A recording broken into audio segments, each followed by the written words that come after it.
What up, everybody? Welcome to the Smoking Tire Podcast. Today's episode is brought to you by Off the Record. We love Off the Record here at the Smoking Tire. They are looking out for us day and night, wherever we go, driving throughout this great country. Off the Record is in our back pocket. If I get pulled over for a moving violation, you know it's some bull.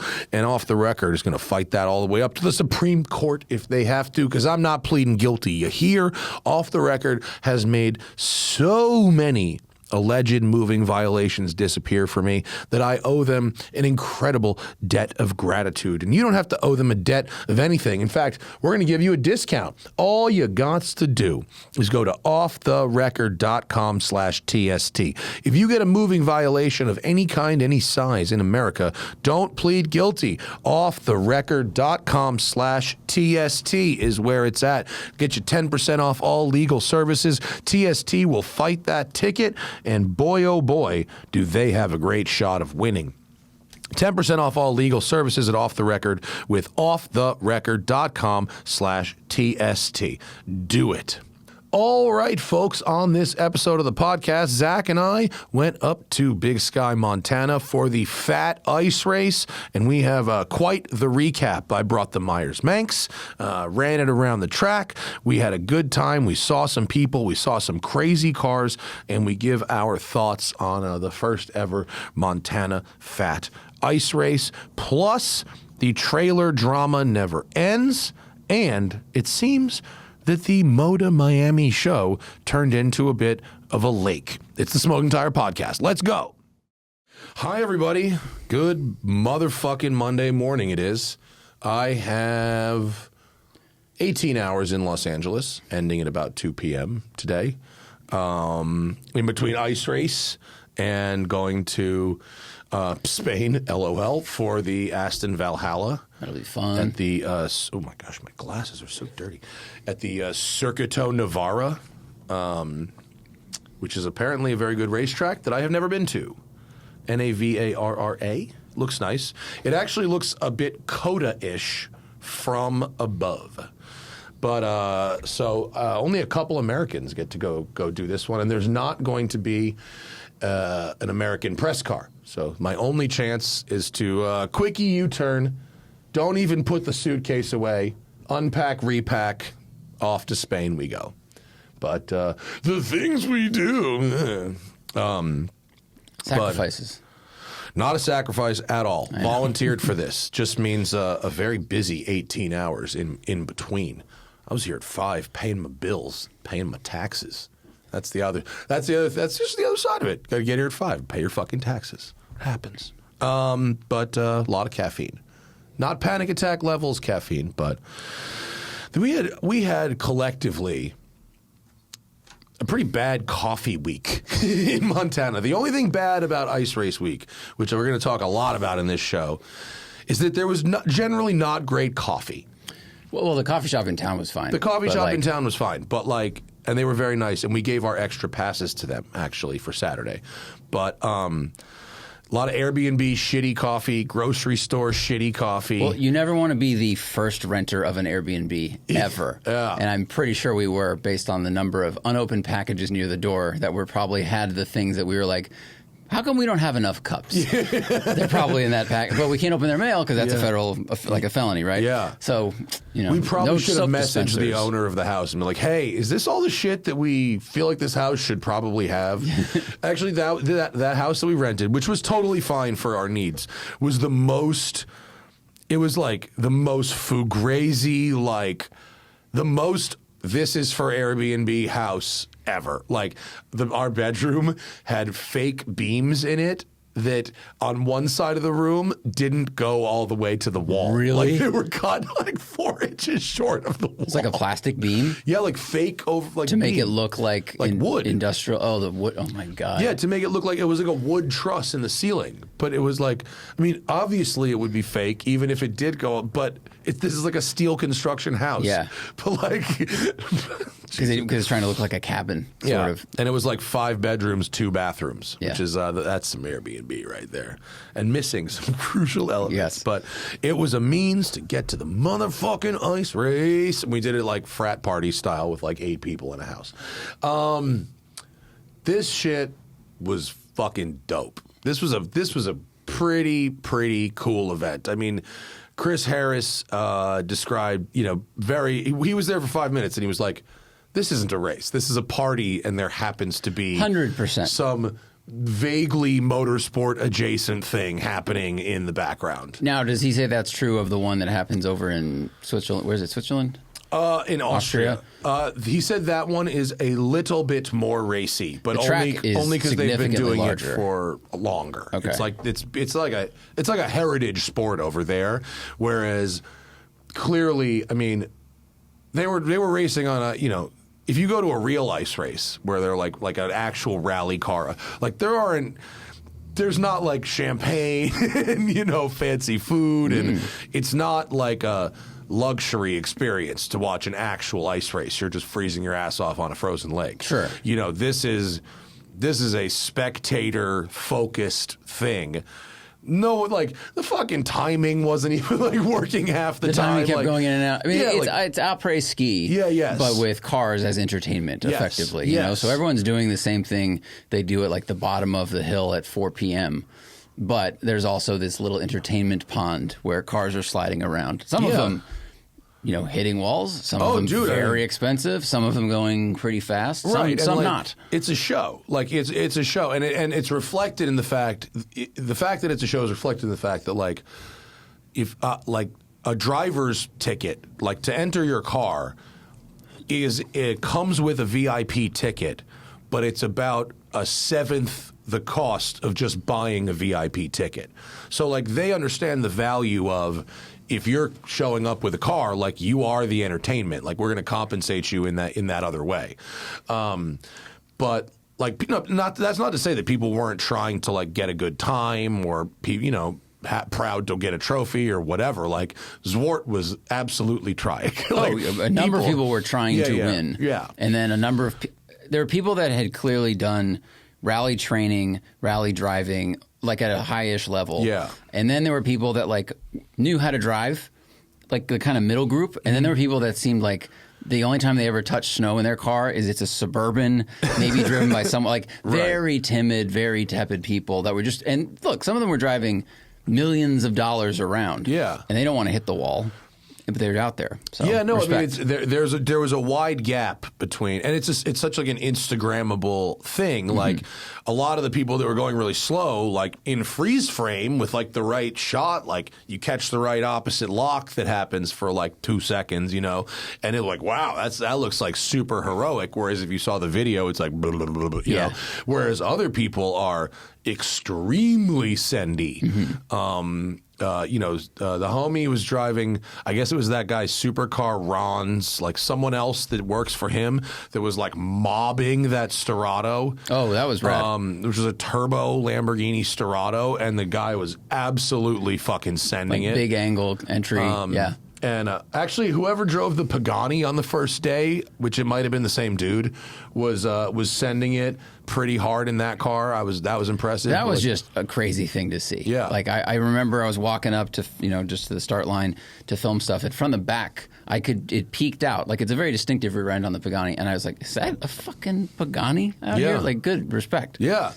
And the spread of cars, it wasn't all super exotic stuff. No. I mean, there was like Amelia went out with her Nissan Pulsar, which was pretty cool. Very cool. There's like in the background of this shot, like there's Beetles, the Beetle with the antlers. I mean, so there's Legends, the Legends cars, the Graham brought, like those cars are like $25,000. Like, so if it could be very interesting and cheap, or it could be very exotic, or it could be like in this photo, which there's photos on my Instagram, and I have a lot more photos. Full-on rally cars. There was a whole section of full-on rally cars. Well, you have to apply, right? You have yes. So I think they do a great job of curating a diverse array of, both in terms of cost, horsepower, and the intent of the vehicle. And that makes it a much more interesting show. Otherwise, it would just be like, I don't know, just a bunch of rally cars and a bunch of Porsches out there. Right. There were some notable. I mean, it's probably because F.A.T, but obviously there were more Porsches than really anything else. Definitely. There were also. Did you notice there were no Mercedes? Not a one. Ooh, good point. Not a one Mercedes. Very good point. I saw Dieter Heinz. I haven't seen that guy in a long time. Lovely man, and he has a Gullwing. And he's like, I haven't driven my Gullwing in like 3 years. It's been mothballed. He's like, I think I'm gonna get it going and put some spikes on it. He's like, he was annoyed that there was no Mercedes representation there. Yeah. Not like annoyed, but he's like, there needs to be. Yeah, here's Ryan Turk in his Celica rally car, GT4 rally car. That thing was cooking pretty quick. Oh, I mean, one, it's going. him, and two, it's also it's a rally car with all-wheel drive and on pretty decent spikes, not huge spikes. Yeah, Forsberg, Chris Forsberg, who's a fabulous driver, obviously, he says this is not in question, had a rear-wheel drive Nissan Patrol with 900 horsepower that he was really struggling to drive. It seemed difficult, to be honest with you. This is a guy who's won the Formula Drift Championship multiple times. Talent not in question. Yeah. It seemed well, very hard. the first day, it was basically an ice rink. It was everything was really frozen. They only ran it for the first half of the day. It was so slippery looking. And then the second day, it warmed and got chopped up by spikes. So by the afternoon, it was effectively slush. Yeah. So there's more grip. I ran at about 11:45 both days. The first day, folks, taking a quick break because support is coming in today from DeleteMe. DeleteMe makes it easy, quick, and safe to remove your personal data online at a time when surveillance and data breaches are common enough to make everyone vulnerable. Because data brokers make a profit off of your data. Your data is a commodity, and anyone on the web can buy your private details, which can lead to identity theft, phishing attempts, and even harassment. But now you can protect your privacy with DeleteMe. I have an active online presence, obviously, and so I really care about some of this stuff not being out there. So I used DeleteMe, right? I signed up for it. And I put in a whole bunch of information. It did take me a few minutes to put in this info, but I put in a bunch of information about myself, my wife, my parents, my sister, my friends, not my friends, other relatives, places I used to live, places I used to work, phone numbers I maybe used to have, email addresses, etc. And then DeleteMe went to work, right? In the background, don't even know what they're doing over there, and they come back a few days later with this big, long report of thousands of instances of my personal data online. And why is it all out there? Because I shop online like everybody else. A couple of clicks, and they start to go to work deleting it. And then a month later, another report, and then another report. And this happens as long as I keep my account active, right? And then you'll see that number of instances go way down and then stay there. And then you see your spam emails that go down, your fake phone calls and texts, they go down a little bit. I definitely get less fake scam phone calls than my wife, who did not use DeleteMe, for sure. And you can do it too. Take control of your data and keep your private life private by signing up for DeleteMe now at a special discount for our listeners. You can get 20% off your DeleteMe plan when you go to joindeleteme.com/tire and use promo code TIRE at checkout. That's the only way to get 20% off, is to go to joindeleteme.com/tire and enter code TIRE at checkout. That's joindeleteme.com/tire, code TIRE. Support is also coming in today from Truewerk. You see, winter job sites don't mess around. Freezing mornings, wet conditions, and wind that cuts right through cheap gear. You need workwear that performs well when it's brutal out there, and Truewerk builds performance workwear like it matters, because it does. You know where Truewerk also has good stuff? For skiing. I wore my Truewerk hoodie underneath my shell skiing this last couple days. It was great. Moisture wicking, didn't get sweaty, but kept that heat in the morning. I really liked that Truewerk hoodie they sent me. And Zach, who you could see on his Instagram wearing that Truewerk jacket at the ice race. He was running around filming everything, and it was in the 20s, 30s out there, and he was ready to go all day. Founded by a trade professional who was done with soaking wet, heavy gear slowing him down, Truewerk set out to make workwear that keeps pros comfortable, capable, and ready for whatever the day throws at them. Designed to be moisture wicking and wind resistant, using insulated fabrics that keep you comfortable and mobile all day, even in the harshest winter conditions. Truewerk is it. Every piece is tested on real job sites with trade pros before it goes to market. So when winter hits hard, you're ready to work and not fighting your gear. This stuff is comfy, it keeps you dry, keeps you warm, and it helps you move. I love it. Plus the zip pockets in the hoodie keep my stuff from falling out when I'm running around, right? So don't let cheap gear slow you down this winter. Upgrade your day with workwear built like it matters. Get 15% off your first order at truewerk.com. Code TIRE. That's TRUEWERK.com. Code TIRE. And now back to the show. The first day, it was really hard to drive. Like the video of me driving, I didn't even post the video on Instagram because like it looks so slow.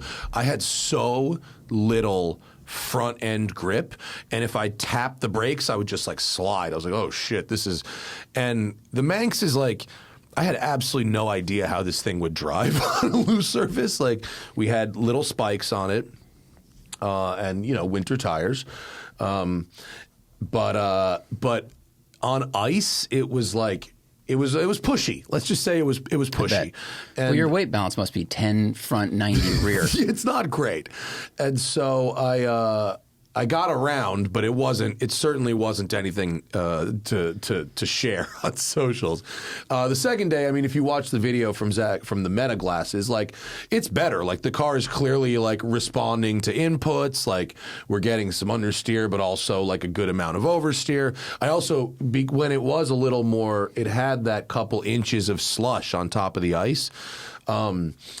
I could make use of the top end of the power band. So I realized actually, by the way, this as a driver, it's a commitment because your car goes all the way up there. You got to put the special tires on it. You got to do all this bullshit. And ultimately, like, if you're in like the finals or something, you might get like 6 runs, but everyone else gets between 1 and 2 runs. So it's like, it's a long way to go for 4 minutes of driving. And each run is what, 2 laps? Each run is, half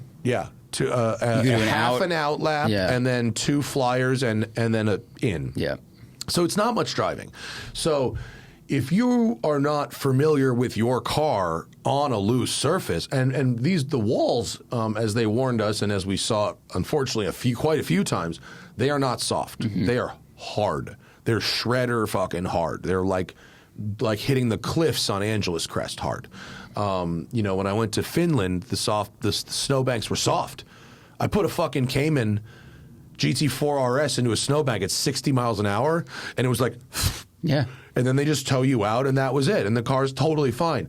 People tapped the wall at 5 miles an hour in this thing, and it was crunching shit. Yeah, it was ice. The walls were ice, and it was as hard as concrete for sure. So I had a open wheel car, and I was like, But I think in some ways that actually helped.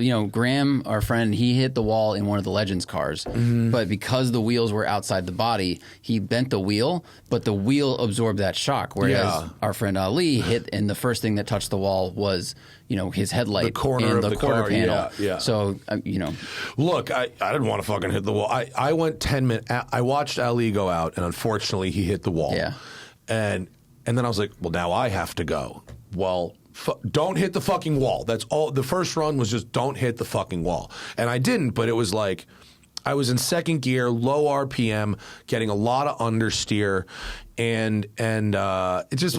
It wasn't great. And I was like, and then the next time Hannah came out with me, and I saw that it was slushier, and people were coming back from their runs being like, oh, this is way better. So I went, all right. So we realized first gear, slam the rev limiter, top of the power band, and actually the car would rotate kind of nicely, but also it would engine brake better when you lift. So if you just lift from red line, you get enough rear brake that it's almost like a trail brake. So I could just hover my left foot on the brake, but really just modulate a bunch at the top of the power band in first gear. So most of the time, that was enough engine braking to get the car transferred enough to rotate. So it was actually a lot less braking than I thought.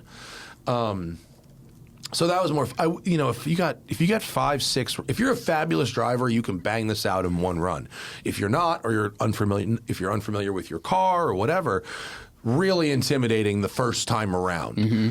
And then the second time around, you go, that's the shit, my kingdom for a third, but I didn't get one. So the way, how do I do that next year? Because I ran in the exhibition class, you don't get multiple runs. The way to get multiple runs is to race. We have to enter something in the race. That's the only way to do it. So you got to figure out what you have that would fit in the classes that they have, or what we can get in between now and then. Yeah, true. What we can get, who can.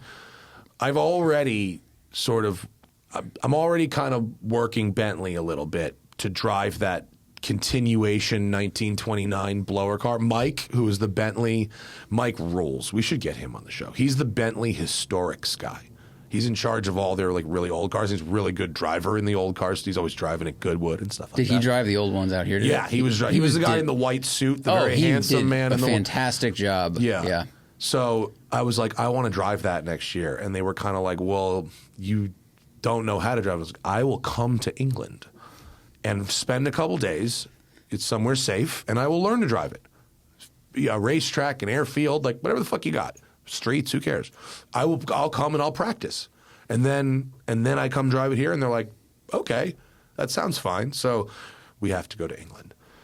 And Richard Tuthill was all, hey, while you're over, just come by. Yeah. They have some things happening. Lots of things. Richard Tuthill, that's a man who is awesome. Yeah. Him, Chris Harris, and Maz were like, not Maz. Maz was like covering his fucking face. On the bus ride home from the concert, Chris and Richard were like giving each other so much shit at a full volume and in a very crowded shuttle full of like Yellowstone Club members. It was like insane. Yeah, but those members were, if they knew who they were, then they were like, this is amazing. Yeah, yeah. Harris is a championship the shit talker. Two young people on the bus who knew who they were like dying. Everyone else was like, what? Yeah, because Chris and Richard have been friends for a long, long time. Yeah. And they've done a lot of stuff together. And they talk mad shit. It was so funny.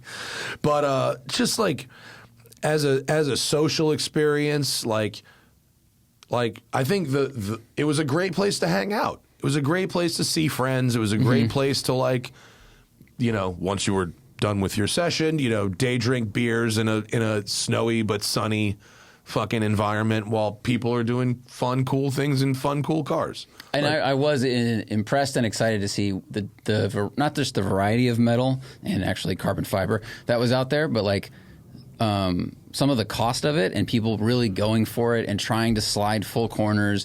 It was the antithesis of the people that bubble wrap something exotic just so that they can sell it in 10 years or 2 years or whatever. Yeah. Like, our friend Kevin Marshall's out there in the Chimera. Oh yeah, he tapped the wall. Tapped the wall. He just received this thing. That car, I finally got up close with it. The interior is perfection. We will be driving one in July. Have you seen the interior of those? Yeah. If you like knobs, I don't know buttons, if I fit. It's all knobs and buttons. I might have to take my shoes off. He's like 6. I think Kevin's like 6'4". Oh yeah. Yeah. Okay. Cool. So you'll be all right. All right. Good. Just the Enzo that tapped the wall the first day. Yeah. And it went out when it pulled out of the start line. I was like, "Oh, look at this kind of careful Chris out here." And I don't think they had the right tires on that car. They didn't because I have footage. I haven't put it up yet. But then on day 2, I see smoke coming out from between these two men. And I walk up, and I know it sounds weird. Like, okay, Quentin. No, and one guy is hand siping the Enzo tires, and the other guy is drilling spikes into them. And every time they touch the blade to the tire, smoke came out like you on a brake. And I was like, oh, dude, they're hand cutting every tire for this Enzo. And so this person hit the wall and went out the second day. Yeah. It was pretty cool. With better tires, yeah. Yeah, with better tires. Somebody came up to me and was like, "Do you have any spikes?" I was like, "We're already here. Like, I've solved this weeks ago." But someone had them. Like we put the spikes in Ali's car the night before, and he had a bucket of them. They were a little unclear about what type of spikes you could and could not use. They really didn't specify. I heard multiple times, from different people, use whatever you want. And I heard others absolutely not. You'll destroy the ice. I was like, Philip was like, I'm just going to do what we're doing to our cars. I was like, fine, I don't know. Fuck, okay. Mm-hmm. And so I think we ended up with 3 millimeter spikes, which they're bigger than studs, but they're the smallest, quote, spike. Okay. Yours are bigger than the ones on Ali's car? No, they're about the same. About the same? About the same. Okay. As the smaller set that he had. Yeah, so I think what you guys had and what we were installing was what you would get on a road legal studded tire. Yeah. And so, the protrusion from the rubber is like a millimeter or something like that. But then when the rubber compresses, you get a little more. Yeah. But my car's 1,500 pounds. Yeah. So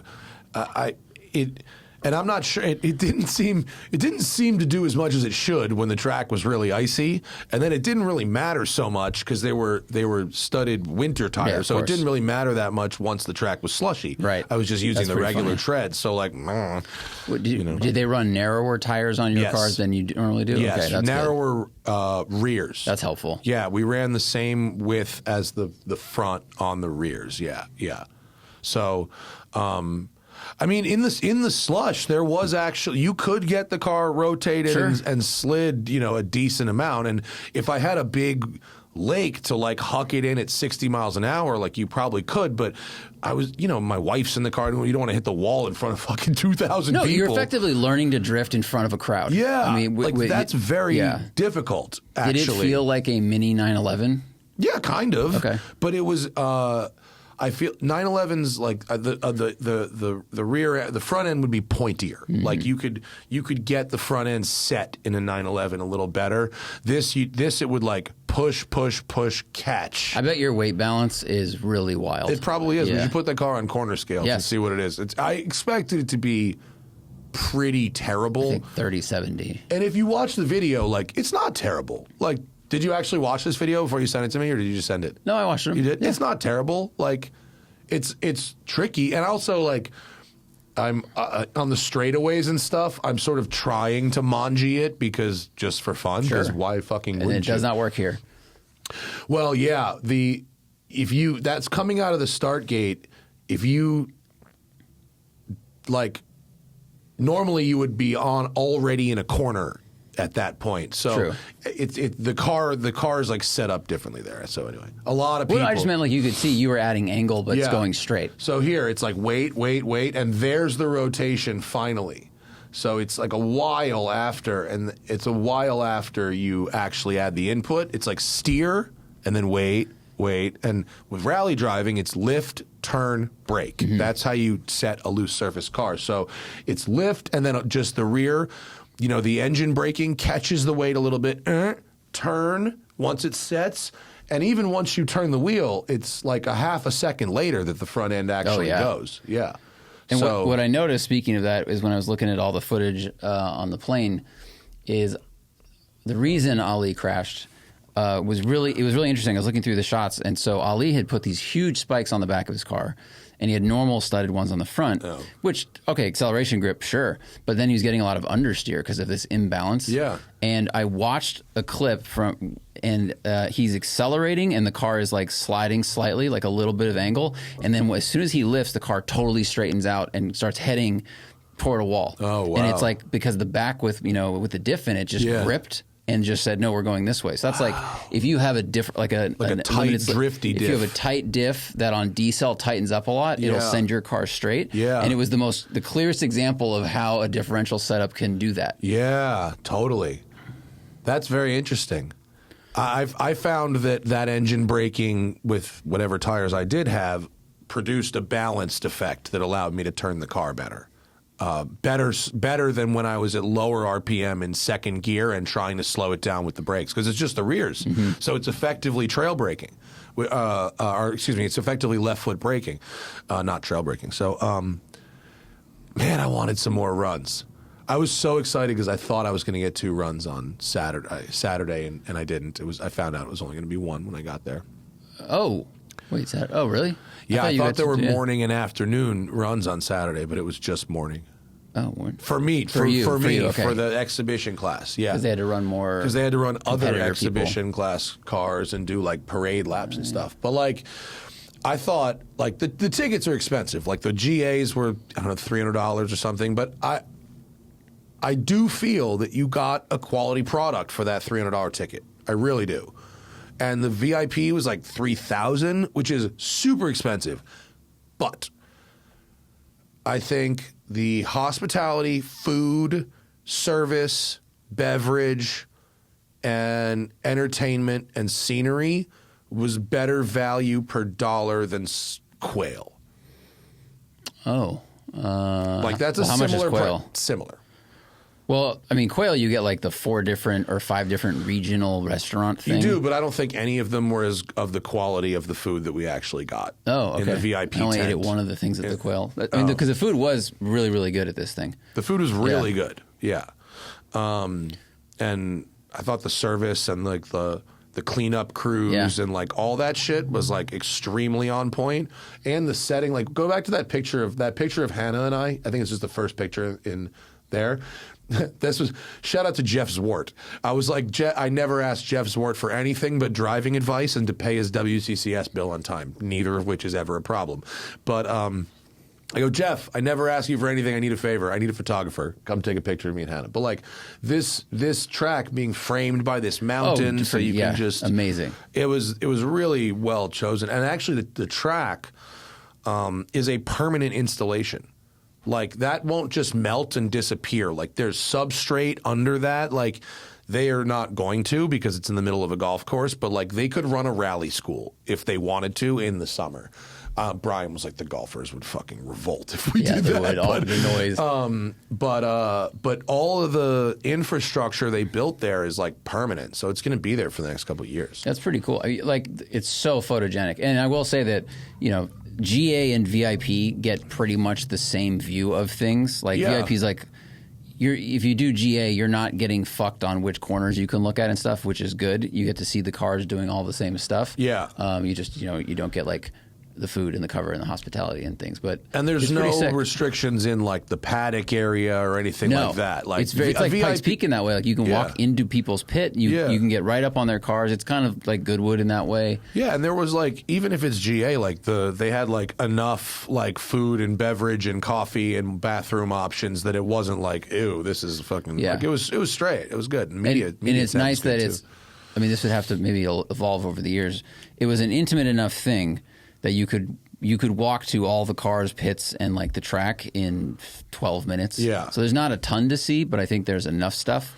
Now maybe as it grows, if they add other spectacles, that's something I think would be smart. Is if they added other types of entertainment, especially when, you know, if they have to cut the driving short because of the track conditions, because it's too warm or whatever. If they added other stuff, that would be rad. But ski slope hill climb. Yeah, ski slope hill climb.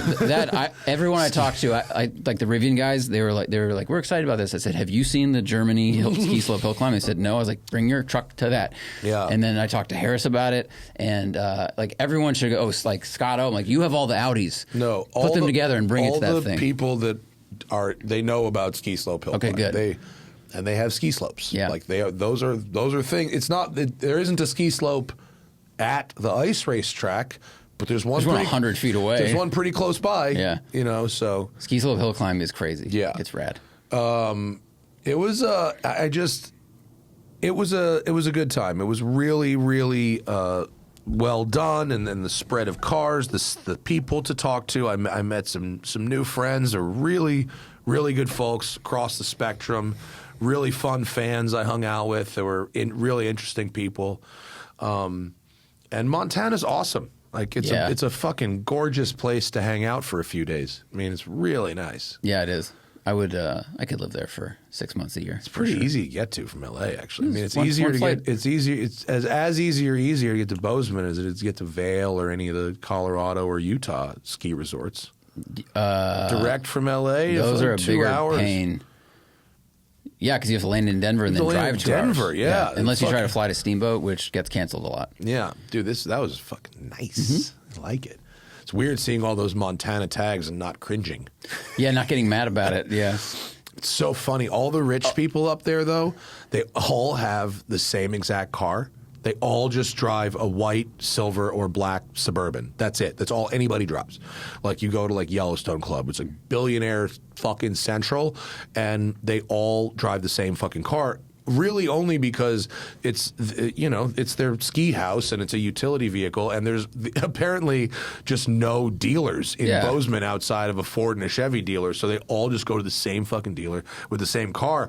But if you hang out at the valets, like while I was waiting for my car, all the valets are just constantly joking about how they're like almost pulling the wrong car all the time just because everyone has, and like guests are always getting into the wrong cars because it's all like the same black Suburban caked in grime from fucking skiing. Dude, before key fobs were invented, like when I was a valet, you had to write down the license plate because of this stuff, because now you can just walk around and hit the button and you can't get in the wrong car if you're trying to unlock it. No, the valets aren't getting in the wrong car. The customers are all getting in you said the valets are pulling the wrong car. Well, the valets have to, when they're looking, clearly they have a fob, but when they're looking, it's like a sea of black and silver Suburbans. Yeah, when you have like 19 guys in Arc'teryx, and you're like, you had the white one or the silver one?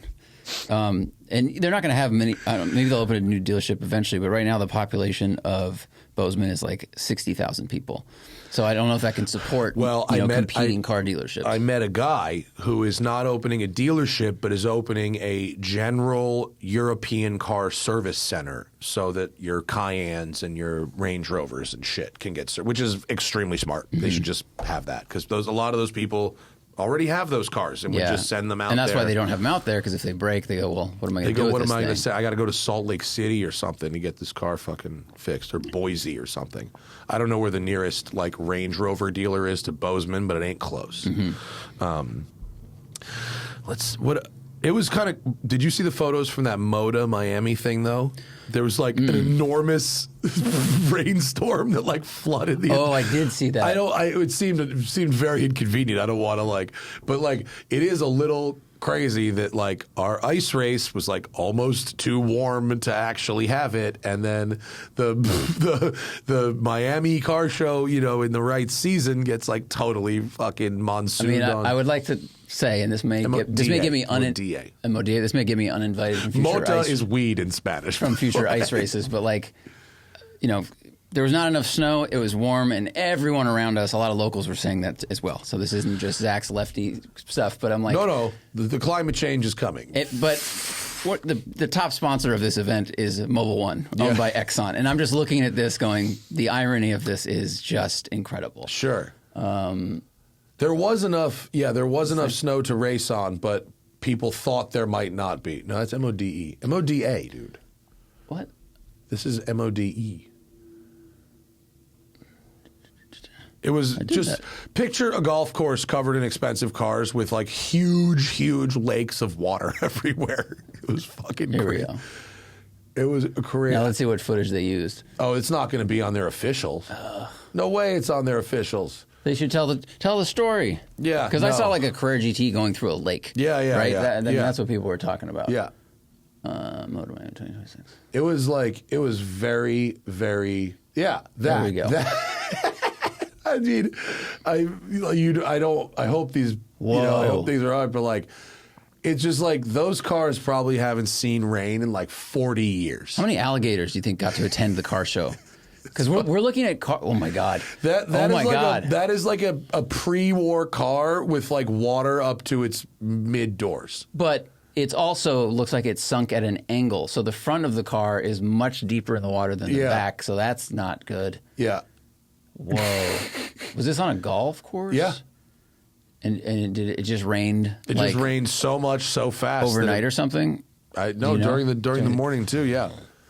Wow, that is a buried car. I mean, I don't know if those cars were like ruined. I mean, this picture, is this a Singer Targa? Yes. Sitting in a lake with a Koenigsegg, like an F12. and some kind of 911 turbo-esque thing in the back. Here, the water at least is only up to the rim. Yeah. You know, the tires are submerged, but the lower part of the rim. What's the next? But, walking to that's not going to be easy. Yeah, Koenigsegg. Right. I do like it that I bet you some of those photographers got amazing shots. Yeah. I bet you know what it costs to get one of those flood fucking studios? Reflection shots? Yeah.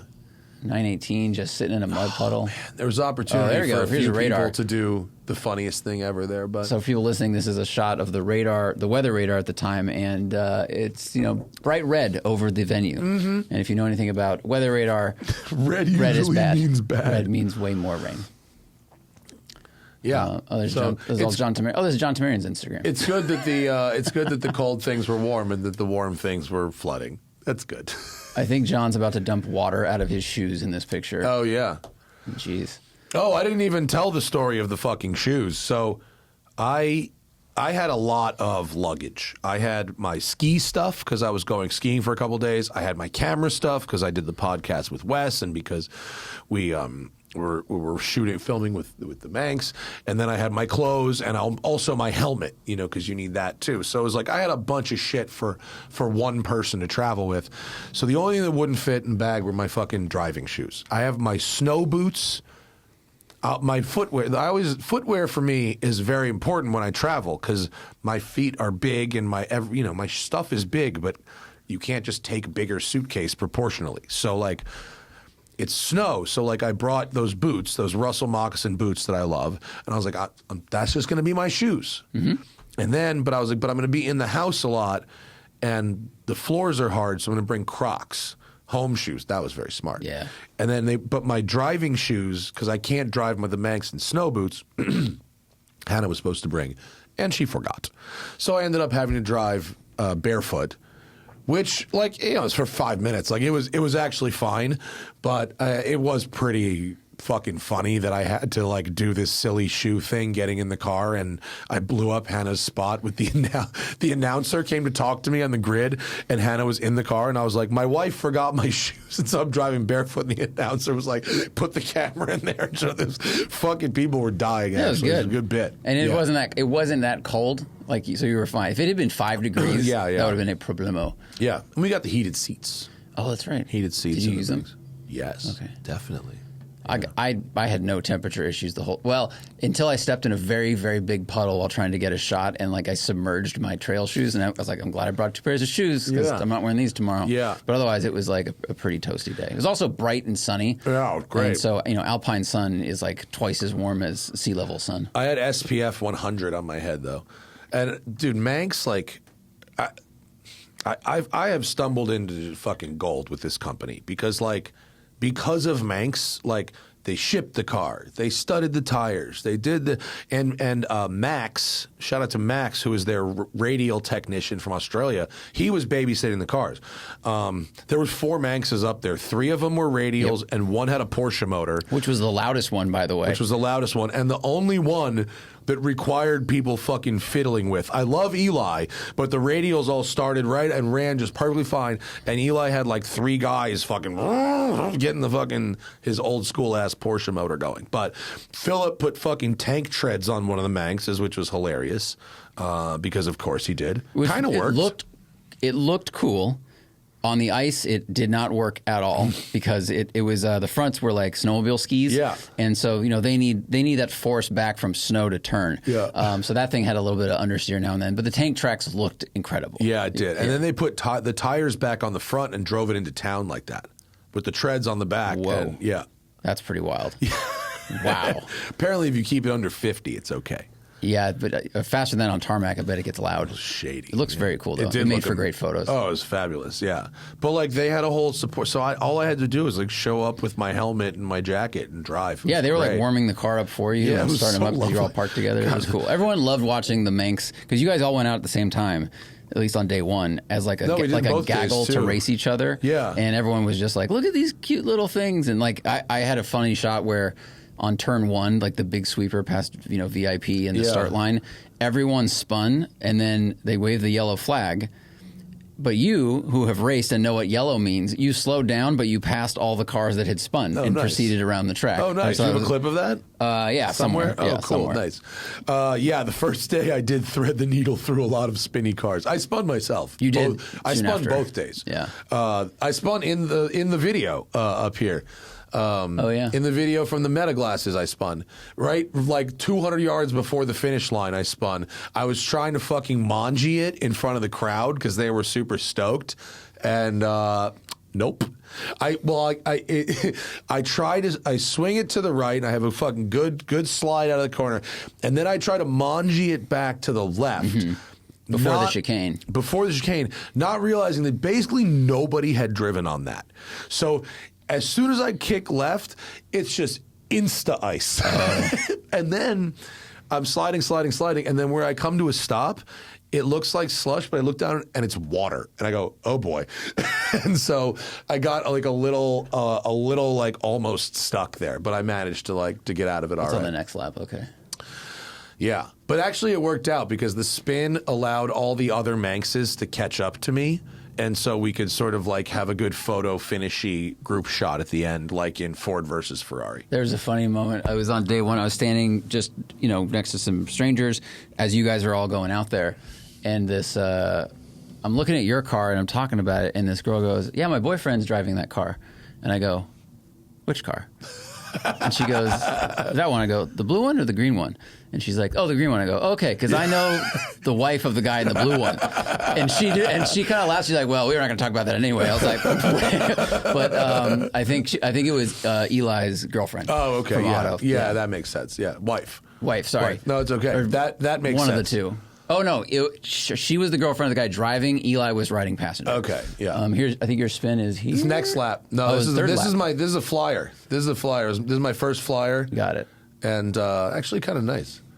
It was funny that some of the fastest cars of the day, I mean, they were the Legends cars because of power to weight, but then it was anything four-wheel drive, which included Raptors and the giant Bronco driven by Lauren Healy, like all these huge vehicles that, of course, have four-wheel drive, and they were able to hook up the most. But there was also some like fabulous rear-wheel driving. I mean, Zwart and Lee Keen were out there. Pat did his best in an impossible car. Absolutely. Pat was driving the 911, like the R, like the Le Mans 911.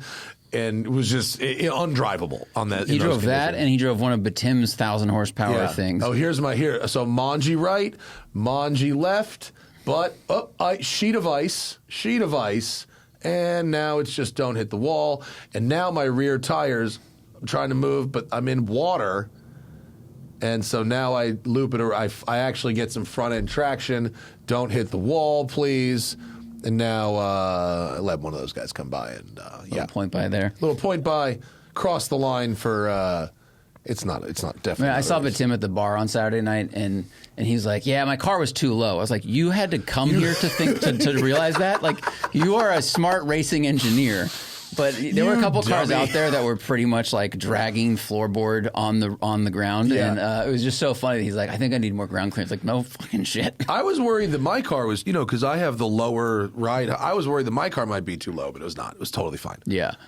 There was some fun. Like Rexy was out there, which if people watch IMSA racing is like one of the top 3 teams in IMSA GT class, and to see that thing is like as wide as it is long. That is a super wide 911. Yeah. But it was just, throwing rooster tails and doing slow drifts. And one of Lee Keen's customers, I think, won his class. I think he was in the red Keen Safari car with big spikes. Yeah, and the guy was driving well. I met him. He was driving he was driving super clean. Yeah. Like it didn't look showy, but it was actually like good for time. But he had big spikes. Yeah. And I saw a couple. You couldn't, because of the walls, you couldn't see, and they had a few flaggers, but imagine the shape of the course is like a hair barrette with like a straight on one end, a light bulb corner, and then a triple zigzag before a light bulb corner at the other end. It's like brass knuckles. Brass knuckles, yeah. Brass knuckles are or a hair barrette. Cock and balls ish adjacent. No, hair barrette I think is actually more like it. Okay. No, I think it is. I'd have to look up hair barrette again. Maybe I'm that old that I can use the term hair barrette, but I feel like people know what that is. Anyway, it's wait, where are we now? We're talking about the shape of track. Shape of track. Well, Why was I talking about the shape of Trek? Oh, you couldn't. Oh, I did. Now I remember. Sorry. You can't see in the S's. You can't see from one S to the next. Oh, yeah. So a couple times people looped it in the third S. They went, whoa. And then, but they'd have two cars on track at the same time, opposite ends. And sometimes they'd loop it and stall or loop it and their wheels would get stuck in a hole or something. And the other guy would be coming in hot. I saw some incredible last minute avoidance maneuvers from Zwart did the best one I saw.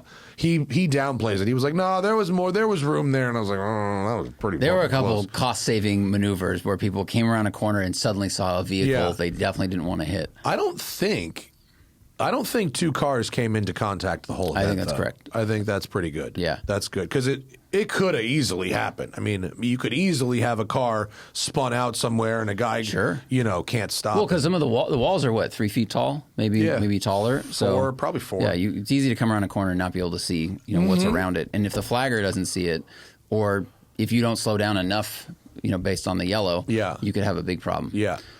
What was your favorite vehicle to watch? Ooh. My favorite vehicle to watch. I really enjoyed the 4-wheel drive big power stuff just because it was huge angle and huge rooster tails. And the Bronco had the noise. It was like big V8 and fast and angle. It was sick. A lot of the other cars that on a tarmac course would be so fast are just so slow at this. And so that's kind of a funny thing to see, that kind of stuff being humbled a bit. Like I bet if you compared the lap time of like the Pagani or something to the Manx, it's probably like the same. Oh, like, for sure. That old Beetle smoked the Tim's cars, the other 911, the Singer Turbo. I mean, all those things were going 3 miles per hour. Oh yeah, Chris was driving the Singers, and I was like, "How is that?" He was like, "Misery, mate." Yeah. He was like, "Not." It just wasn't. They're all at red line and like letting off boost and stuff, which is cool, but barely moving and going like 9. Yeah. It's in the car like. The video of the Manx, like it's slow. It's like Hannah was like, we topped out at 29 miles an hour or something. It's like not fast, but like you have no traction at either the front or the back end. So like it is pretty exciting. The walls are there. Like the walls are very much there. But like, dude, so many nice people. All those the fucking crew of Porsche dealers I met and hung out with, David and Mark and Howard. All these guys own their own Porsche stores. I was like 6 of them fucking guys. And Shannon, like all these Porsche dealers, they all had this VIP tent and they took such good care of Hannah. Made sure she got the best view when I went out and whatever. It was so nice. And all the new like racing people I met and Montana people we met. It was fucking cool. Really cool. Definitely have to go back. Nice. But we have to go back with a car that's in the race. Yeah. Yeah. I was wondering if they would allow kit Cobras with spikes. Probably not. I don't know, maybe. I don't know. I mean, they allow like weird built shit. So yeah, like I probably like who knows? Maybe I'll ask Phil. We could figure out something that would be fun and interesting. Like I don't know what, but maybe. I mean. If Graham's going back, maybe we run one of the Legends cars. Well, I told Graham like we can't. They won't let us have like 7 Legends cars. I said 4. Okay. I think I pitched wheel-to-wheel Legends cars 4 max, and I think there's enough room for that. The cars are cheap enough, and I think the liability's fine. Yeah. And I'm texting him, and he's like, "All right, if we do that, you have to drive one." And I said, "This text thread counts as a written contract," I witnessed myself. Yeah. But I think that would work because they're so little. It could work. It's probably one of the only things you could wheel-to-wheel race there. They said this year their insurance company said absolutely not to wheel-to-wheel racing. Also said absolutely not to skijoring, where you tow skiers. But they said they're really trying to get ahead of that so they can do it next year. So I don't know what that means. Skijoring, I mean, on the first day, you'd need ice skates. Yeah, I know. That would have been real scary. It would have been so shady. Yeah. But I would love to see it. It'd be funny if they go back to their insurance and they go, "We'd like to do wheel to wheel," and they say no. Like, okay, what do you think about drag race hill climb wheel to wheel? And they go, "Never mind, you can do the Legends thing." Fuck, so fun. Shout out to fucking Sam and Brian and Jack and David and Jen and fucking all them team, F.A.T and Irina and Brittany and Vrenny and Max and Carlos and Philip and Anyone else who I may have forgotten? Like they cultivated the vibe perfectly. It was not an old stuffy thing, which I would say like Quail can sometimes feel like that. Monterey Car Week, it's just this, like the music was aimed at people like 28 to 40. Yeah. I mean, it was definitely a party atmosphere for people around our age and younger, and like, you know, the creators they brought with, you know, Forsberg and other people with like big turbo crazy shit. There was a lot less. There was just a lot of playfulness to it, which I really thought was great. It wasn't all like 60s supercars. Yeah. You know, which some of the, like the St. Moritz stuff, for instance, can sort of be that. You know, it feels like Villa d'Este, but on the lake, whereas they're trying to make it more young and fashiony and fun. So the people's outfits were superb. Really good. I mean, there's definitely some like Richie Rich cowboy chic all over the place, but also like some very funny like 80s ski outfits, and like Tim was like fucking Arctic pimp with his fucking fur coat. I got a great photo of him and Amelia standing next to each other, both wearing long fur coats. Do I have a picture with me? The picture of me and Hannah, I think there's a gallery that might have Tim's fur coat in it. I don't know. Did I not have it? Shit. No fur coat. Oh, he was in the racing suit instead of the fur coat. Amelia had the racing suit over fur coat look. It's a smart thing. I mean, you know, your racing suit's not that warm. Yeah. You throw the coat on until you're ready to get in the car again. Finally got to wear my Lotus jacket after 3 years. Good jacket. Good jacket. Hannah was like, it worked out. It made me like a beacon. Hannah said I was very easy to find. That is very true. It was really helpful for that. Everybody else was wearing those F.A.T jackets, which are cool jackets, but like you couldn't find anybody. Well, then they also looked like employees. So I kept thinking like, oh, they work here, and then you'd realize it was a person who, like Harris was wearing one for half the day, and he just looks like someone who works there. I was hoping that if I wore the wrong brands in front of F.A.T for long enough, he would just give me one out of frustration. The Lotus You should have worn a Mercedes jacket maybe, and then he might have done it. But I was wearing the Ferrari thermal the first night, and then I was wearing the Lotus jacket. He's like, come on, man. So I bought that red hat and a sticker. It was very well done, and the logistics of transportation was so impressive for getting people from in and out. From town and up and down. I mean, it was pretty...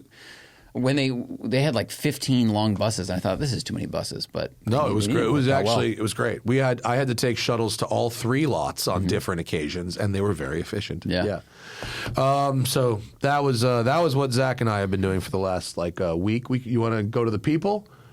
Do we have a few? We're at 52 minutes. Yeah. Yeah, we can go to the people. In the meantime, can we stop sending me towing recommendations? Because now the towing recommendations are getting crazier. Like they're not, we've already covered all the normal stuff.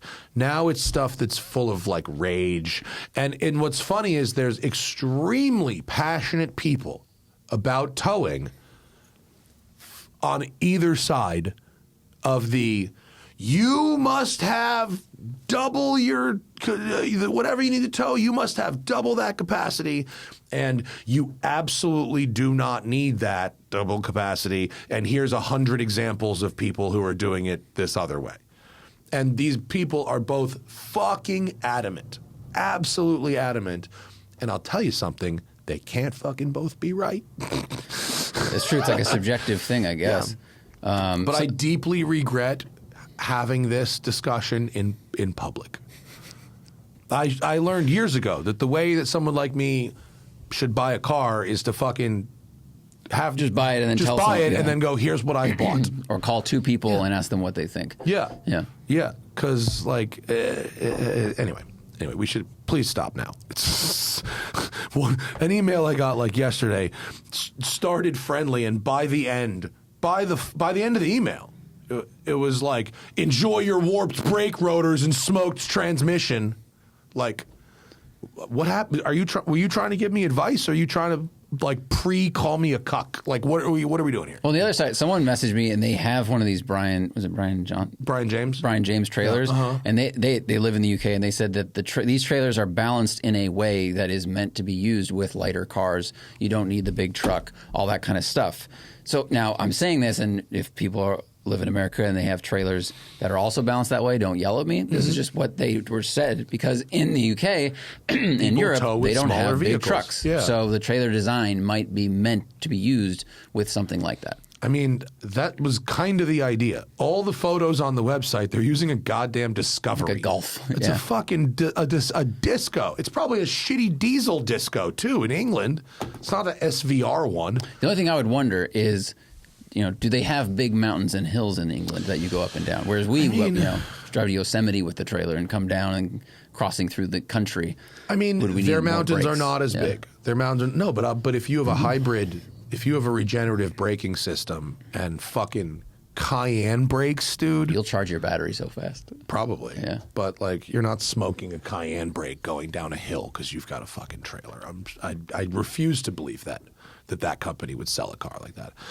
It was, Wes had such a terrible experience with a Cayenne. He fucking went off on it, but like, that's not representative of the larger Cayenne ownership experience. Well, he also lives in Montana where there's no service center. It's also true. Also true. Let's go to the people. The people who keep the fucking ship floating down the ocean. Patreon.com/The Smoking Tire Podcast. It's the best way by far to support your favorite car podcast. It makes you dollar for dollar about 1,000x more valuable than someone who listens to the ads, and we certainly appreciate all of you. You also get to ask questions for the show, catch the live stream, get the show before anybody else, get the show without ads, and get exclusive access to collabs and the special things that we make with people who make things here at the Smoking Tire. Let's see. A dog named Frog in a Unimog. I was super stoked for the road and track drive in the Northwest, but it rains here in June. I don't want to risk the money on an iffy weather month. Have any of the other drives you've hosted had bad weather? Yeah, of course. Obviously, it's rained. We can't control that. We tried to. But you're Jewish. We try to use the Jewish space lasers. Hearst set up that system for this eventuality. All Hearst publications do have access to the Jewish space laser system. It's built into the tower. Yeah, that's what your entry fee buys you. You do get. It won't always be sunny, but whatever weather we do get, we paid for. It's 60% of the time, it works 100% of the time. What are you going to do if it rains? It typically does not stop us from doing anything. It's never rained on one of our track days, so that's important.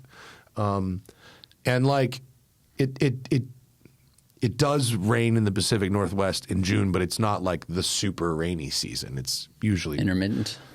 Yeah, it's usually pretty nice, actually. It's a good time to go there. Panic at My Disco says, wants the Korean taco recipe. The problem with the Korean taco recipe is it's not like a recipe. Like, you go to the Korean market and this is fucking hard to explain. You get marinated bulgogi beef or you marinate chicken or you pick your fucking protein, marinate it, and then you cook it in an iron skillet or whatever. Like, that's your protein. And then you get tortillas, and I like flour. That's your tortillas. You can get some coupe mayo and make an aioli out of that, or you can get some like sesame kind of like sauces. Basically, like, you go to the Korean market and you get a bunch of the pickled vegetables and kimchis and crunchy, healthy bits that are like colorful in the kimchi section. And then you get your meats, you get your tortillas, and then I make a guacamole-ish thing out of diced cucumbers and avocados, and I make a sauce out of soy, sesame oil, mirin, and rice vinegar. And that's a sort of a guacamole, and I put some sesame seeds on that. And then you just like make a spread at the table with the tortillas, which you heat up in the skillet so they're nice and toasty. Tortillas, the proteins, and then you just like make tacos. It's a taco bar kind of thing. The difficulty of the recipe is directly related to your proximity to a Korean market. Yeah. Right? Because if you can get all the side things, you just go buy them. If you have to make all of those from scratch, now it's like an 8 out of 10 because you have to like pickle all this stuff. So it's also mildly annoying because most Korean markets don't have tortillas and sometimes don't have avocado. So it's a two-stopper. Oh, for sure. Yeah. Let's see. The Clutch whispered, thinking about getting a BMW 230i coupe. Thoughts on the latest Gen 2 series? A slightly used one with the last gen system. We drove the last gen one. It was good. Yeah. It's a really light 230i car. Sport. Fun canyon car. Really comfortable. Dre from Houston, have there been any missteps in content that you've done that you felt like was a miss or didn't age well? Age well. Well, there's a lot. I mean, there's so many. There's got to be dozens of jokes I made from 2009 to 2012 that did not age well. First 30 podcasts. Yeah, there's plenty of that. So try not to judge me today on whatever the fuck I said in 2010, please. But, you know, yeah, I mean, we tried to put the podcast and the YouTube channel on the same channel for 2 years. That was a bad idea. That would be a big misstep of mine. I mean, our King of Hammers video last year was a miss because we put a lot of work into it and it got like no views. Yeah. So that was a miss in terms of we thought our audience would be into that content, and incorrect. Yeah, I mean, y'all don't like trucks very much in off-roading. I mean, unfortunately, like, we now know what it takes to get like good traffic on stuff and get picked up. Like we know. It's just like I would rather fucking kill myself than do it. Seriously, I'll park cars first. So that's, if you see that there's like, you know, less traffic or stuff that doesn't, you know, do so well now, like I could make a title that's like, this thing sucks or something, and it would probably do a lot better. Talk mad shit about stuff. Well, we talked to someone recently, and you can name them if you want to, but you know, the parts of the video that get the most traffic are standing and talking about the vehicle, not the driving of the vehicle. Yeah. And for a long time, it was the opposite in our experience. And what we like to do is drive the vehicle. So yeah. Oh man. Murray, long last name, says, what Italian design studio would you have design your flagship car if you ran a manufacturer? I mean, it's hard to not say Pininfarina, right? that would be my choice. That would probably be my choice. I think I've liked their style for the most decades. You know? Or Giugiaro, but probably Pininfarina. Quadrifoglio O-face. Would you put white wheels on your car? Only rally car. Rally looking cars. Depends Yeah. on the color of the car and the size of the car, I think. And yeah, they won't be clean most of the time, but that's okay. I think they can look cool in the right moments. Very selectively, though. It's like you gotta really apply white wheels with a gentle touch. Rally cars can work. I think some Mercedes, like sedans, it can work. Okay. Like a white on white, maybe. Maybe. I don't think you could do like red on white or blue. I don't know. I mean, if it's not a rally thing or like an IMSA type of thing, I would probably. Well, and then skip the question is, does this look better in white than any other color? Like That's if the the wheel thing. is cool and it could work, but is it forcing it? It would look better as silver. I think most of the time people put white wheels on their car, they would look better in other colors. Except rally cars. Like clear rally cars, like have at it. You can have your white. Mustang Geek says, what do you think of Ford's low-cost EV platform project? Promising path forward or an overhyped project destined to fall short of expectations? Interesting, I guess. It seems like, are they going after Slate, basically? Yeah, They saw what they did and they said, okay, let's try to do that too. Yeah, Ford has a real habit of seeing what other people are doing and then trying to get in that market. And sometimes it works. You know, they made a better Tesla Model Y with the Mach-E, if you ask me. But I keep wondering if there really is, because if there is a market for someone who wants an electric truck, but a very cheap electric truck, like is there a customer for that? I assume Farley and whoever else thinks that there's a customer for that. Same thing with Slate. Like, does somebody really want like the Nissan Versa of electric trucks? Like, or wouldn't they just rather buy like a fucking unkillable Like if you said to someone for $25,000 you can have this small truck and it has a Corolla motor in it or an electric Ford powertrain in it, which would they want?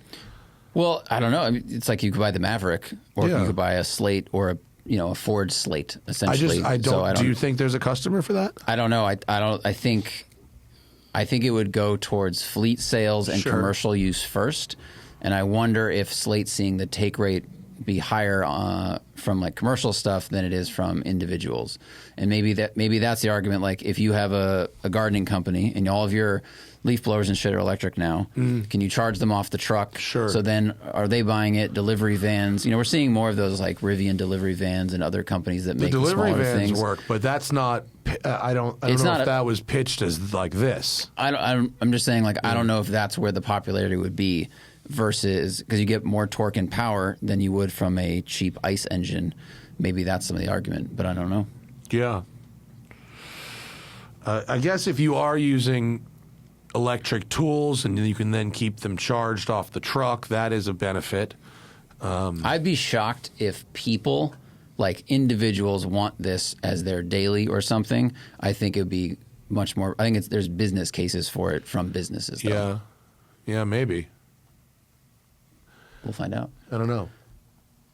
I would probably buy, if I was going to buy that, I'd probably buy a Ford before I'd buy a Slate.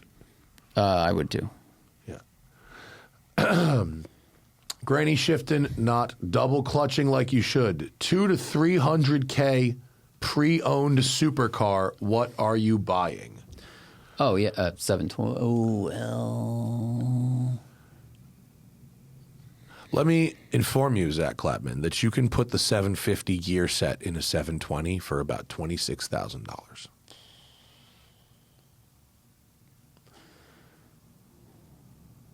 Yeah, I would do a 720S. I was really staring at the 458 for a second because of the sound, but it's not my favorite Ferrari aesthetically. I like the 720S a little bit better, and the 720S has like the greatest steering in the world, and it's fast as fuck. Yeah. I would do that. Yeah. 720 with 750 gears would be a real delight. Roadhead and track marks. That's a good one. That rules. You've stated on the show before that West Virginia has surprisingly good roads. As a native, I've seen this firsthand. What part of our state were you thinking of specifically? Where's Summit Point? That's Summit Point, the racetrack, is where I've been in that area. Summit Point's in Virginia for the I think, right? Is in Virginia, not no, it isn't West Virginia. I remember being on several different press launches that have been originated out of Summit Point, and the drive routes in that area. I guess if you go the mountains to the west there, yeah, it's got to be that. Looks like the mountains to the west of Summit Point, which is near what's that? Winchester. Hayfield. That's the Virginia side, or maybe the northern. Up there. What's that say? Sleepy something wildlife area. Unger Sleepy Creek Wildlife Management Area. Yeah, like what's that by that river up there on the left? Keep going up to the left. Like is there some road down there? Is that a windy road? Oh, very. Yeah. Pawpaw and just by Pawpaw. Exactly. Doe Gully, Little Orleans. Yeah. So basically, this is called Highway 9 and 51. Near the town of Forks of Cacapon. I'm not laughing at that. I think it's probably a Native American name of some kind. Yeah. I will laugh at. So it's basically at the corner of West Virginia, Maryland, and Virginia. Is the what? Fuck me. What is this mountain range? Is it Appalachian? Probably, right? That's the one the one that runs. Most of the eastern, right? Basically, yeah. So kind of in the mountains. Yeah, the western. I have no idea which roads I've driven in West Virginia. I just remember they were very good, and there was nobody around. Like when we did the Rally North America in 2015. Yeah, they were just generally of a very high caliber. Yeah. Tarmac was good quality. Camber was right. Shape was nice. Yeah. It seems to be just true of the East Coast in general once you get out of the cities. Well, and considering West Virginia is known for having like no money. Like it's surprisingly good. I think they just like Tennessee. I mean, Tennessee I don't think has a lot of money, but the roads are fantastic because they don't have earthquakes, and maybe they don't have a lot of like freezing temps that then heat up like Colorado. So, yeah. Royale Broham with cheese. For pretty much the entire history of cars, the collector market has followed a pattern of value spiking when middle-aged people can afford the cars of their youth, which of course we're seeing now with cars from the 90s and aughts. Will that cycle be broken 20 years from now? that's a good question. Because the people won't be able to afford the hypercars? Because all the cars are still too expensive? Yeah. I mean, they're making more supercars than ever. Not all of those cars can be investment grade. Very true. You know? I think we might see, like right now, there's more people with more money than ever. But will that population dwindle because people a little younger than us, there's fewer people that are going to make that kind of money? Yeah. I don't know. So everything might I get don't slightly think the cheaper. cycle will be broken. I think there will be enough enthusiasm among the youth to buy the cars that they... I mean, I don't like... I see young kids that are into cars. Oh, I don't think there won't be that. But like, let's just say there were... let's say there were 40 million boomers that made enough money to drive the muscle car market insane, and also the markets above it, right? And then now there's maybe like 30 million millennials that have lots of money, and they're pumping the Radwood cars and everything else, but maybe because of income inequality in the K-shaped economy, will there be only 20 million Gen Z that have that kind of money? Well, yeah, but like there'll be this 1,500 billionaires that will hoover all this shit up. I think the car price market will follow the cycle. There will be the spike. There will just be fewer people buying more cars each. And buying at the top, I think. Yes. So maybe we would see a softening in prices of like the cool, the cool cars from the aughts that weren't blue chip shit. Yeah, the GTSTs and the NA Supras and whatever, right? Voices off Camaro, RE disabling ADAS and liability. Oh, we spoke with a lawyer or insurance person about this, and he said in 20 years experience, to his knowledge, there has never been an insurance claim denied because an ADAS system was disabled. No, he said he's never heard of it. So, which I think would answer the question posed there. Duffel Shuffle Retirement Club. Any low-key ballers at the ice race? Group B rally cars in driver condition or meticulously restored Euro-spec cars. Oh, low-key ballers. I mean, there were multiple Fiat 131 Bravas, which you don't see in one place. One was a little scruffy, and one was a full-on race car. The white one was a race car. It was fast. Yeah.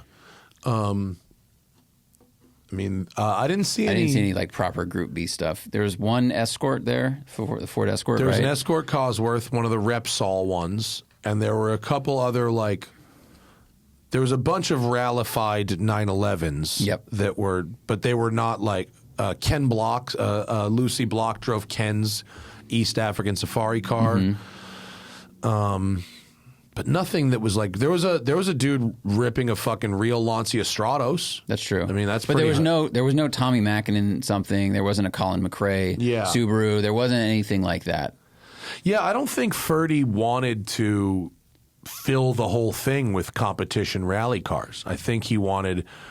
I mean, because there was a bunch. There was all-wheel drive, like huge power all-wheel drive, and then there was like rally car, and then there was two-wheel drive, four-wheel drive, or four-wheel drive, two-wheel drive, and then like supercar, and then classic, and then show. Like that's a lot. So they couldn't have too many cars from any one category. And I also think a lot of the visual excitement comes from the juxtaposition of the super street car or the sport street car in the snow sliding sideways. So if it was so many rally cars, you go, well, yeah, I expect rally cars to be in the snow.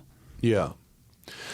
Gently Used Marital Aid says, thoughts on aesthetic special editions, cool or crap? For example, the BMW M2 Turbo design, Porsche does heritage design packages and whatever. Toyota Corolla S, Right. it's aesthetic, but there's no So performance change.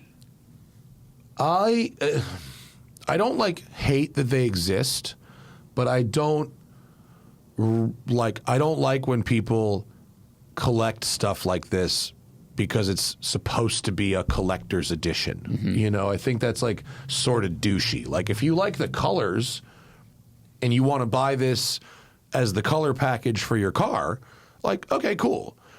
But don't come up to me and be like, I have an M2 Turbo Design Edition. You have an M2, buddy. Yeah. It's got a fucking color. And I think that's the weird thing of this for the original 2002 Ti, but their turbo was it was a different piece of hardware under the hood, and they also wanted to signal that to people out on the street to tell you that it was different. You're signaling that, but then actually it's the same car as everybody else has. So if you really like the way it looks, rock on. But I don't hate every heritage scheme. The Porsche Heritage Edition Targa that we drove, I didn't love the graphics, but I liked the rest of it. It was a good car, but the meatball was dumb. The meatball was dumb. The graphics are dumb. But let's just, we must not disparage the Mercury Nautica Villager ever. This hallowed minivan. But other examples, this person has a Volvo V90 CC Ocean Race, a Giulia Quad Super Sport, and a Lotus Emira Chapman Bespoke Edition. If I saw you at a car show and you said you have a Lotus Emira Chapman Bespoke Edition, I would cringe in your face. I think you have an Emira. So this is the Super Sport. Yeah, I mean. Again, if you like the color package, fucking rock out with your cock out. I mean, the good news here is the Alpha Quad Super Sport is just black. Yeah. And maybe there's other colors too, but it doesn't have the BMW had very bright turbo colored graphics all over it. Yeah. Don't hate it, but it ain't special. It's just a color. If you like it, that is what is important. Right. Lightning McDrag Queen. It's funny. Taking a work trip to Mammoth Lakes in California in April. I'm probably going to fly into Reno and rent a car. Any good driving roads or must-see spots between Reno and... yeah, dude, all of them. Alabama Hills. You're taking the 395. No, right? Reno's north of Mammoth on the 395. Alabama Hills is south. Right, but they're flying to Reno and then driving... Sorry, Alabama Hills is south Reno, of Mammoth? Mammoth, Alabama Hills, yeah. No, I mean, all the roads around Tahoe. Instead of driving straight from Reno to Mammoth, drive to Mammoth via Tahoe. Yep. So go around and then make spend a night in Tahoe. Maybe not spend a night, but that's the fun way. Yeah. Because otherwise you're just 395. And then there's hiking galore. Go to Bishop and go west up whatever road it is that goes up to Mosquito Flats. And you can park at 10,000 feet and do one of the greatest, easiest hikes along Little Lakes Valley. If you like walking, it is one of the most beautiful places I've been to. That's also where we went to Bristlecone Pine Forest. Right, that's on the east side of the valley. Which is really cool, yeah. That was super cool. But basically just look for the squiggles. Plan to drive from Reno around Lake Tahoe and then down to Mammoth and then just find the squiggles because there's tons of them there. Tuffode bought an F.A.T. What is that? What's an F.A.T? I don't actually know what that is. I've been using them my daily on the Turnpike and the Garden State Parkway. I find the suspension to be very stiff. Do you have suggestions for softening it up? That was M2. It was before it got ugly. It's the old M2. Yeah. Yeah, I mean, an aftermarket solution. If it's a competition, then it's stiffer. Yeah, that was a really stiff one. The non-competition was better in that regard. The Turnpike fucking sucks, dude. Driving an M car down the Turnpike is terrible. That tarmac is garbage. They said, Öhlins the manufacturer is less important than the spring rate and the intention of the coilover. So there's plenty of good companies that make great suspension. You honestly might have to do research from rally forums or contact a suspension company and just say, write them and say, here's what I'm dealing with. What would you recommend? And a lot of them will assemble a spring and a shock for you and just say, hey, we'll put this lighter rally spring on this street damper or something, and that might be the solution. Yeah, these are pretty small companies. They'll work with you on a specific package. But man, that's a tough M2 on the Turnpike every day. That when commuting back and forth to Philly on the turnpike from where I was from in Mustang, that was like I did that for 6 months. I was like, get this Mustang the fuck out of here, and I bought an SUV. Mm-hmm. Light bias. What are your feelings on the recent watch market report and its bad news for brands like Longines and Omega? I didn't read the watch market report mainly because I don't give a shit. But it's the K-shaped economy, bro. Everything. Let me guess. Rolex, Patek, and AP are making a fuck ton of money, and everyone else is down. And if you make a mid-tier watch right now, your customer's not spending money. Like, they're not buying a new watch right now. It would suck to be in the market of $5,000 to $10,000 watches right now. That would be bad. But if you're selling watches for like $500,000, you, my friend, have no problems, because in this economy, fucking 2,500 people globally buy keep all of those people afloat. Mm-hmm.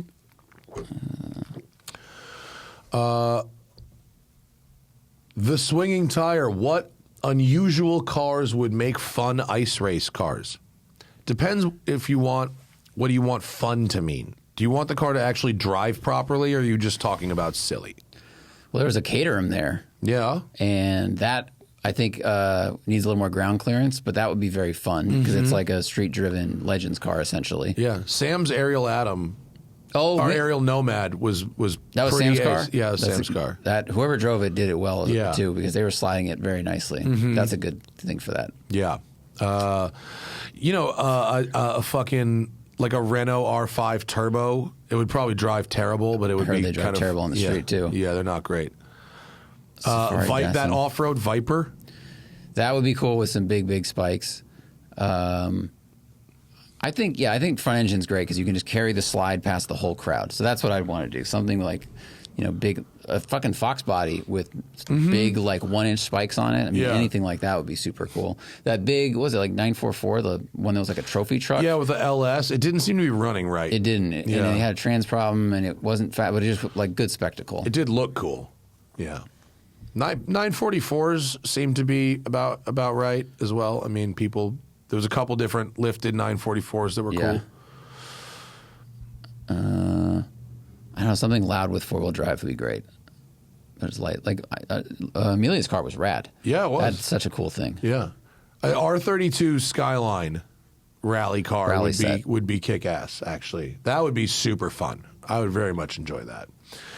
Rye Country Night School. You're building a replica Cobra, and you can choose any engine, but it can't be a V8. What are you going to use? Why would you do this? I mean, just to make us mad? The only answer is V12. It could be a V12. I hate this question. It's so stupid, and I'm like really angry about it. I don't know. It kind of surprised me.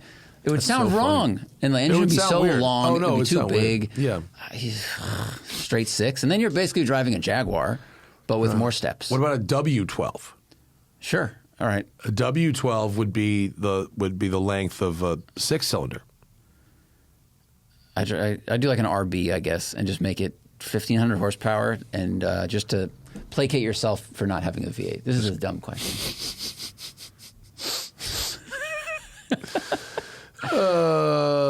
Let's see. Kind of did that. Tickle your pickle for a triple nickel. What's your favorite wheel design? 5-spoke, mesh, turbine, phone dial? I'm a 5-spoke person.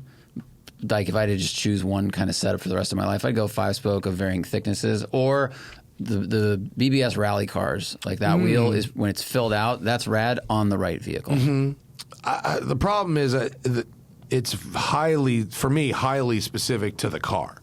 There is no favorite design I would put on all cars. But like the Chromadora style, which is basically the Ferrari Daytona wheel through the 328 wheel. So like that 5-spoke Italian star that was on everything. With like the 3-piece look, or I guess it was just look at a Ferrari Daytona magnesium wheel.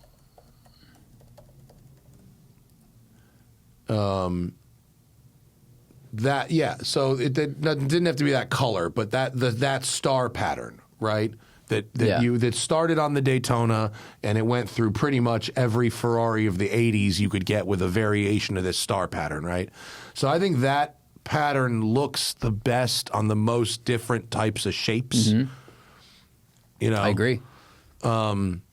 You could make a wheel that looks like a 5-spoke wheel. You could make a 5-spoke wheel fit on almost anything kind of well. Especially with like that simple thick spoke. I've seen it on 911 turbos. Mm-hmm. I've seen it on Mustangs, on whatever, and I think it works on pretty much everything. Sly Stallone's glass coffee table. The latest season, Guy Fieri's Tournament of Champions just started. If I could cook in a competition against another automotive journalist, who would it be and what would I make? Who else is a good cook that we work with?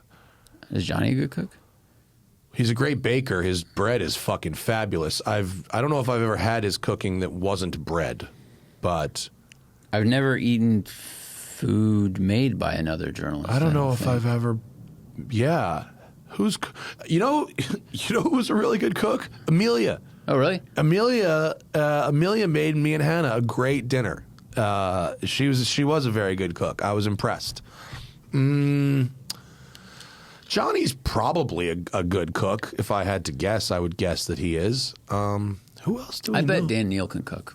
He just seems like probably, a person who can, but I don't know this. I bet some of the really fancy people that go on people that the write for Rob Report. Someone like Bossum. Yeah, Bossum can probably cook. If I had to guess, shit. I know someone somewhere. Is I know. I bet you Harris can't cook for shit. No, he can't cook for nothing. Chris, a couple cameramen.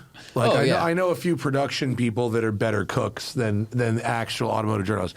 I'd go head to head with Amelia if I had to go cook off for sure. Daytime running with my Camel lights. Nice. If you had to pick someone from the YouTube space to review each of your cars, who would you choose? Personality and car. That's fun. I would want Chris to review the Manx. I would want Jethro to drive my Spider.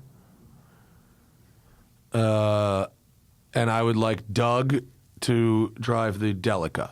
Oh, interesting. Yeah. That's a good one. This person suggested regular cars for the Delica, which would also be hilarious, but totally different style. Did they do that? Probably. No, they didn't. They did. They did my DeLorean back in the day, and then Nino's Dodge Nitro. I think. Did they do the Delica at some point? I don't remember. Matt's Fox body qualified for the bus lane. A couple shows back, you talked about the chimes in the Maserati with no visual indicator. The Nav and Stellantis products picks up red light cameras, among other things, and chimes with no visual indicator if you're running CarPlay. There we go. That's it. It's got to be a red light camera chime. It's got to be. Okay. A couple times it did happen at the red light camera near my house, between my house and the 90 freeway. In that area where I know there's a red light camera. That's a good note. Thank you. So it's just saying you're approaching a red light. But it's going ding, ding, ding. Right, no, yeah. But that's... You're approaching a red light camera. A red light camera. Mm-hmm. Why did I say red light? Yeah. Okay, and that's helpful. It is. Man, if you drove this thing in South Korea, that thing would have a metronome effect. There's so many cameras there. Apparently you can, once you know what it is, you can turn it off. Yeah, okay. All right, so you have to go in and just disable red light camera. Yeah. Yeah. Fun Maserati facts. We have a video coming with that car. Thanks, everybody. That's our program today. Our next show this week is actually going to be a day late. It's going to be on Friday because I don't get home from Spain until 7:30 Thursday night. It's a weird flying schedule on this one. But yeah, I'm going to go drive the Aston Martin Valhalla. I don't actually know who else will be there. If someone cool is there, maybe I can get us a little bonus podcast content while we're there. But it's, Aston Martin's million mid-engined thing at Circuit Navarra. So that Cool. should be a good time. So we'll be a day late the second half of this week, but we appreciate you. Thank you to our patrons for such good questions today. Everyone else, get in on the fun at patreon.com/thesmokingtire, and I will see you next time. Bye.